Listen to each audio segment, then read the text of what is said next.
All right, so we have here in Gengras Chrysler Dodge Jeep Ram in East Hartford a 2022 Pilot Grand Wagoneer Series 3. So this is a pre-production Series 3. So the very first thing that I want you to notice if you come up here, take a look at how the Wagoneer is actually raised off right here.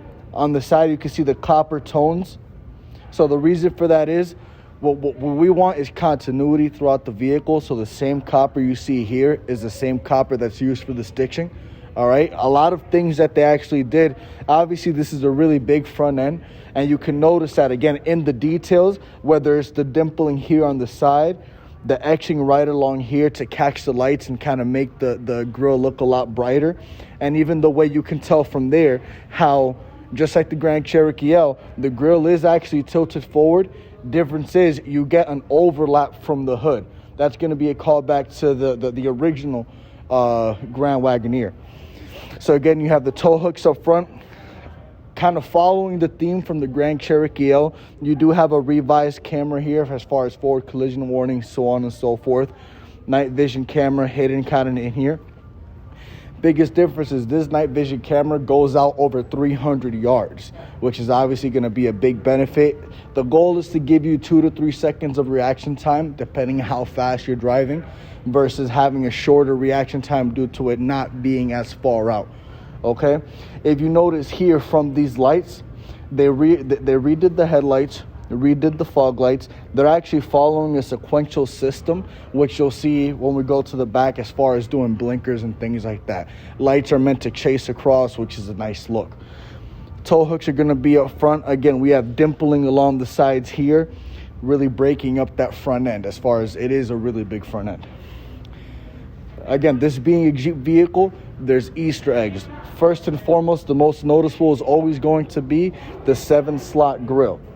That's how you know it's a Jeep. 7 slots means first vehicle to be sold on all 7 continents. When I come up close here, this is the Willys logo. Again, you think of Jeep, you think of Willys. One that's actually really cool and really funny, if you come on this side here, you got to get close to it, Jake. It says apostrophe MERICA. On this Jeep vehicle, it literally says America. Are you able to see it from there? Yeah. The light kind of acts weird on it. Grand Wagoneers are going to come standard with the 4-wheel drive system, so they're all 4x4, whereas the Wagoneer, you do have a 4x2 option. What Grand Wagoneers are also going to give you standard a 6.4 liter motor. This is the same motor that you see on 2500s. And if you zoom in right here, shows you designed in Auburn Hills, Michigan, built in Warren, Michigan. So they are born, built, made in America. Again, if I close this, you notice right in the front, you see these gaps right here. So this is not a design failure. It's not faulty as far as gaps and things like that. Reason being, it's a body on frame design like the way a truck is. So you have to keep those gaps because as the vehicle flexes, it needs room to kind of compress and make sure that everything is leveling out. So when you go on the side here, again, it is based off the Grand Cherokee. What's the first thing we see is the hexagonal wheel arches coming around the side here. Based off the Grand Cherokee L, we do still have the stars and stripes, following flag etiquette where stars and stripes are always going to be facing forward. So no, the flag is not backwards. What I really want you to see, power running boards on the Series 3. Take a look at the seats and how different they are.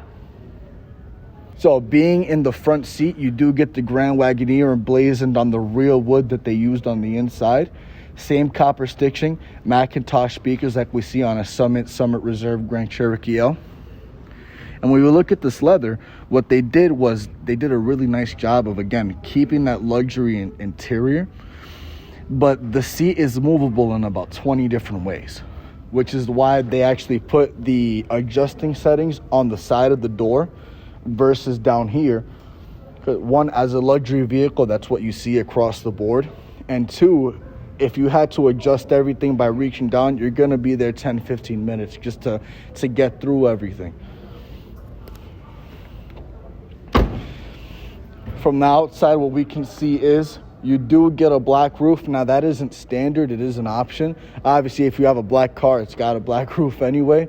But the nice thing about having this white vehicle is the way the bottom, that dark color on the bottom there, where we can see now that the power running boards are closed, along with the black roof, gives us a nice color blocking scheme, really nice contrast. And you notice how low the belt line is compared to a lot of the other competitors. Reason being, lower the belt line, bigger you can do your windows. I don't think there's anyone can say they have bigger windows or bigger visibility than the Grand Wagoneer. And again, biggest difference is, look how thin the pillars are, which allow you to put all the glass here. I don't know if you can tell from the camera, but it's not a traditional tint. It's actually a monochromatic tint, which what it allows you to do, being in the first, second, and third row, one, gives you better visibility outside. You'll see the world in closer to real color rather than a darkened version of it. What this vehicle really focused on, being a luxury vehicle, is NVH. So road noise, harshness of the road noise, and vibration, okay?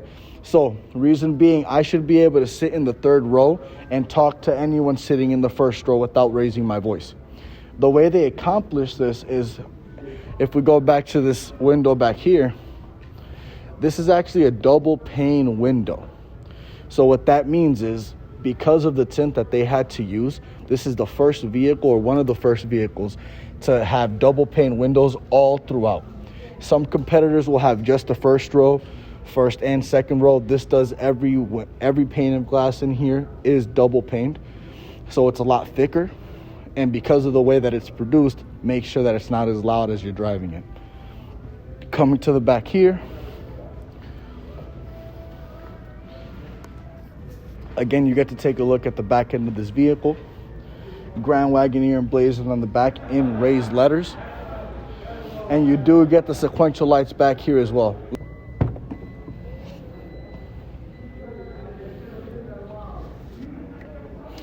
So compared to our competitors, it is 4 inches longer and 2 inches wider. So you are getting more room compared to other competitors. Follows the same system as we saw in the Grand Cherokee L Overland Summits, where you can fold the second and third row by the buttons. So again, if I want to do the third row here, press the buttons and it does come down by itself. Now, if you notice, similar to the Summit and Summit Reserve, where you get that console in the middle, you are going to get that in the Grand Wagoneer. Now, here's the difference. If you are someone who wants flat from back to front because you need more cargo room, you will have to opt in for an 8-seater, an 8-passenger, which gives you the bench seat, okay? All right, so if I have to get into the third row, this button right here where the shoulder is, I press the button and it does come forward for me. If I need a little bit extra room, I just push it forward.